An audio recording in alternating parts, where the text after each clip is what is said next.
बिस्मिल्लाहिर्रहमानिर्रहीम। इस वीडियो में हमारा टॉपिक है आज का कि मैनेजिंग हेयर लॉस। ये क्लाइंट का क्वेश्चन है कि आप लोग इस पे वीडियो बना दें कि हेयर लॉस को कैसे मैनेज करें, कि यानी किसी के अगर बाल गिरते हो तो वो कैसे। तो इस वीडियो में मैं सिर्फ मर्दों का बताऊंगा, क्योंकि फीमेल और मेल का डिफरेंट होता है। फीमेल में जो हेयर लॉस होता है उसकी डिफरेंट वजूहत होती है, लेकिन मेल में स्पेशली मर्दों में जब हेयर लॉस होते हैं तो उसकी जो 99% काज होता है वो एंड्रोजेनिक एलोपेशिया होता है। यानी जिस तरह जेनेटिकली आता है, आपके फैमिली में ये सिलसिला चल के आ रहा है, जैसे आपके चाचा, मामू, अब्बू या दूसरे मेंबर ऑफ फैमिली में आपके बाढ़ने से तो आपकी भी शुरू हो गई। कुछ लोगों के इस तरह भी होता है कि हेयर लॉस कुछ कंडीशन है ऐसे ही होता है। लेट से अगर आप कोई वजन कंट्रोल कर रहे हो, डाइटिंग पे हो, तो उससे भी हेयर लॉस होती है। कुछ बीमारियों की वजह से होती है। लेट से आपको टाइफाइड हो गया, कोई इस तरह क्रॉनिक इलनेस हो गया, तो उससे भी आपको हेयर लॉस हो सकते हैं। इसके अलावा एलोपेशिया एरिएटा है, उससे भी हो सकते हैं। लेकिन यहाँ पे मैं जो बताने वाला हूँ वो एंड्रोजेनिक एलोपेशिया का बताऊंगा, क्योंकि मोस्टली मेल में यही प्रॉब्लम होता है। तो लेट से आपकी एज है 16 ईयर और आपको हेयर लॉस शुरू हो गया, तो इसका मतलब है कि आपको बहुत सीवियर किस्म का बाल्डनेस होगा। ये जो एंड्रोजेनिक एलोपेशिया है, ये जितना अर्ली एज पे शुरू हो जाए इतना ही ज्यादा आपको बाल्डनेस होगा। लेट से किसी को 20 के बाद शुरू होता है तो उसको दरमियाने दर्जे का हेयर लॉस होगा। किसी को 25 के बाद शुरू होती है तो उसको भी जो है ना वो इतना सीवियर नहीं होगा, क्योंकि जो अर्ली एज वाले होते हैं उसमें जो है ना फिर आपकी डोनर भी खत्म हो जाती है। तो जब आपको इनिशियली हेयर लॉस शुरू हो जाए तो अपने फिजिशियन के पास चेकअप के लिए चले जाओ। वो आपका हिस्ट्री लेता है, आपसे पूछता है फैमिली हिस्ट्री है। इसमें पुल टेस्ट करते हैं, उसमें हम देखते हैं स्किन की कंडीशन, देखते हैं फॉलिकल को, स्कल्प को देखते हैं कि यानी आपकी जो प्रॉब्लम है किस वजह से है।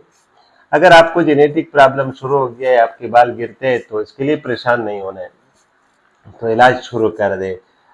इलाज में क्या चीजें, मैं हमेशा कहता हूँ कि इसका जो इलाज है कोई परमानेंट इलाज नहीं है। आपको हेयर लॉस शुरू हो गया और एंड्रोजेनिक एलोपेशिया, तो इसका मतलब है आप गंजे होंगे, लेकिन इलाज करना है, छोड़ना नहीं है। तो मैनेज कैसे करना है, लेट से थोड़ा लाइफस्टाइल चेंज कर दे।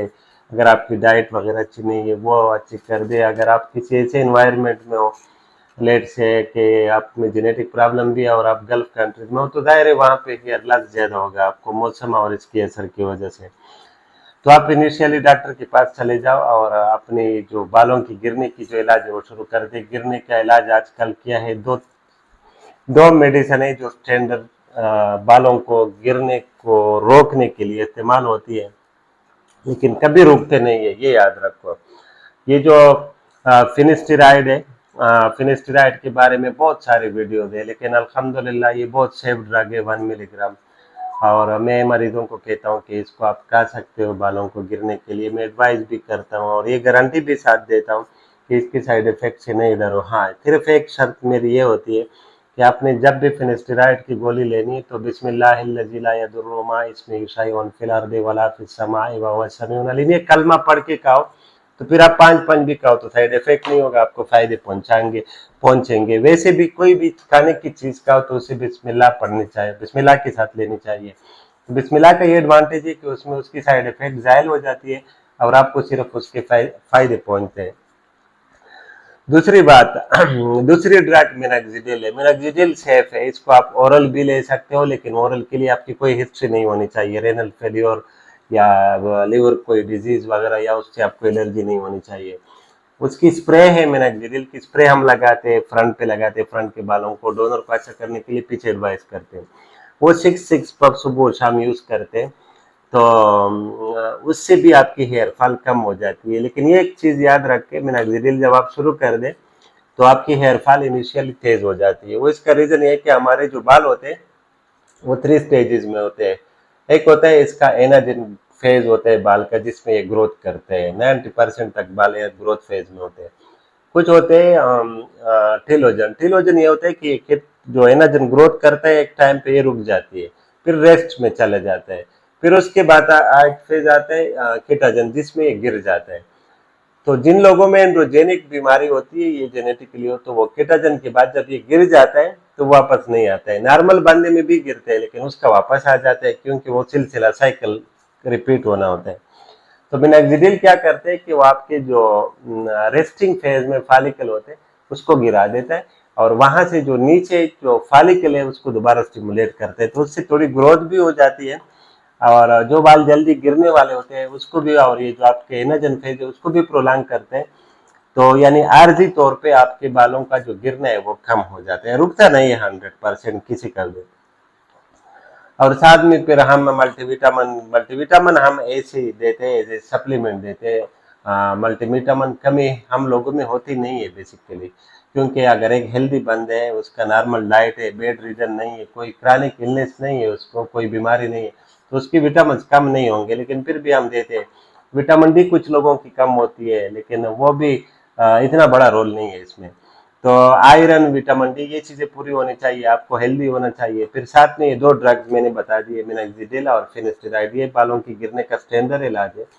तो जिन लोगों के बाल गिरते हैं तो वो कम से कम हर साल कुछ ट्रीटमेंट ले, डॉक्टर के पास जाए, पीआरपी करे, और फिनेस्टेराइड, मिनॉक्सिडिल कम 6 महीने तो यूज किया करें। उसका सिर्फ ये होगा कि आपकी जो बीमारी का जो प्रोग्रेशन है वो स्लो हो जाएगा। आपके 100 बाल गिरते थे तो ये 10 पे आ जाएंगे, और आप लेट से यहाँ तक गंजे होते थे तो ये थोड़ा कम गंजे हो जाएंगे, बाल्डनेस हो जाएगी, और आपका डोनर साइड रह जाएगा। फिर 23 ईयर्स के बाद के एज पे आप पहुंच जाए, फिर उसको छोड़ दे 24-25 में, फिर ट्रांसप्लांट कर दे।